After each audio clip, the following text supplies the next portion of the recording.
নমস্কার বন্ধুরা, পঞ্চব্যঞ্জন হেসেলে সবাইকে স্বাগত। আজ আর একটা নতুন রেসিপি নিয়ে চলে এসেছি, তোমাদের সামনে হাজির হয়ে গেছি।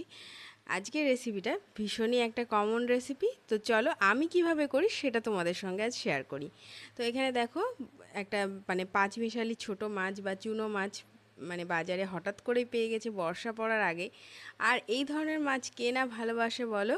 তো এই ধরনের মাছ যখনই যেই পাক না কেন, সবার আগে কিন্তু এই মাছের দিকেই কিন্তু চোখটা পড়ে। তো সেই রকমই আমার ঘরেও এরকম মাছ চলে এসেছে। তো আজকে করছি হাতে মাখা মাছ। আর এই রেসিপিটা করতে গেলে একটু ভেজিটেবলস লাগবে, সেটা হচ্ছে টমেটো, পেঁয়াজ, আলু আর লঙ্কা। লঙ্কাটা তোমরা তোমাদের স্বাদ অনুসারে ব্যবহার করবে। তো এখানে প্রথমে আলু, পেঁয়াজ আর টমেটো সমস্ত সবজিগুলোকে আমি মাছের সঙ্গে অ্যাড করে দিচ্ছি। আর এরপরে কিছু মশলা অ্যাড করব, যেমন পরিমাণ মতো লবণটা দেব। লবণটা তোমরা যদি একবারে দিতে প্রবলেম হয় তাহলে পরে একবার অ্যাড করতেই পারো। দিয়ে দিচ্ছি পরিমাণ মতন হলুদ, আর তারপরে দিয়ে দেব এখানে সামান্য পরিমাণে কালো জিরে। এইটা ভীষণ একটা সুন্দর গন্ধ নিয়ে আসবে মাছটার ভেতরে। অনেকে এটাকে কিন্তু ফোড়নেও দিয়ে থাকে, তো তোমরা চাইলে ফোড়নেও দিতে পারো। তারপরে দিয়ে দিচ্ছি এখানে ধনে পাতা খানিকটা কুচোনো। ধনে পাতাটাও একটু বড় বড় করেই কুচোনো করে রেখেছি। আর তার সঙ্গে সর্ষের তেল, যেটা না হলে এই রেসিপিটা একেবারেই হবে না। তো তারপরে আলতো হাতে বেশ সুন্দরভাবে মাছ এবং সবজিগুলোকে বেশ সুন্দরভাবে মাখিয়ে নেব, একবারে সমস্ত কিছুটাকে মাখাবো। আর অবশ্যই কাজটা কিন্তু আলতো হাতে করতে হবে, কারণ যেহেতু মাছগুলো ছোট মাছ।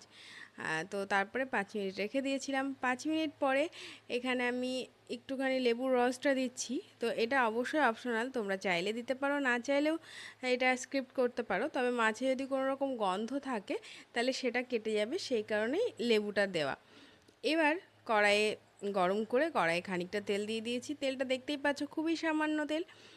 এই ধরনের চুনো মাছ ভেজে রান্না করতে গেলে যত পরিমাণ তেল লাগে সেই পরিমাণ কিন্তু তেল এখানে কিছুই লাগবে না। তো তারপরে তেলটাকে একটুখানি ছড়িয়ে দিয়েছিলাম কড়াইয়ের চারিপাশে। তারপরে মাছটাকে দিয়ে দিলাম সবটাকে। এবং এবার মোটামুটি এই সময়টা একটুখানি হাই হিটে রেখেছি। হাই হিটে একটুখানি নাড়াচাড়া করে নিয়ে এবার এটাকে মিডিয়াম হিটে রেখে দেবো এবং ঢাকা দিয়ে দেবো। ঢাকা দিয়ে মোটামুটি 5 মিনিট মতন রান্না করলেই দেখতে পাবে এই মাছের থেকে এবং সবজি থেকে কতটা পরিমাণ জল বেরিয়েছে, যে সেটাতেই কিন্তু মাছও সেদ্ধ হয়ে যাবে, সবজিগুলোও সেদ্ধ হয়ে যাবে। দেখতেই পাচ্ছ বন্ধুরা কতটা জল বেরিয়েছে। এবার সামান্য আলতো হাতে একটু নাড়াচাড়া করে দেবো। আর যেহেতু ছোট মাছ, খুব আলতো হাতে কিন্তু নাড়াচাড়া করবে। দেখো পুঁটি মাছ, যেহেতু পুঁটি মাছ তো হতে ভীষণ কম সময় লাগে। দেখতেই পাচ্ছ বন্ধুরা যে বেশ কতগুলো ভেঙেও গেল।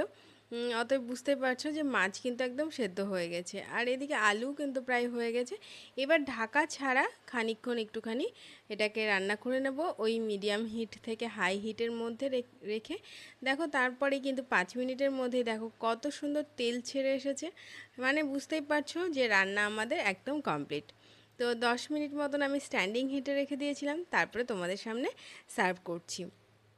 এই রেসিপিটা কিন্তু গরম ভাতের সঙ্গে খুবই সুন্দর লাগে। গরম ভাত থাকলে আর এই রেসিপিটা থাকলে কিন্তু আর কিচ্ছু লাগবে না বন্ধুরা। তো আর দেখতেই পেলে কত ঝটপট এবং কত সহজে রান্নাটা হয়ে গেল। তো এই রকম রেসিপিগুলো কিন্তু তোমরা যদি পেতে চাও তাহলে অবশ্যই পঞ্চব্যঞ্জন হেসেলকে সাবস্ক্রাইব করে রেখো।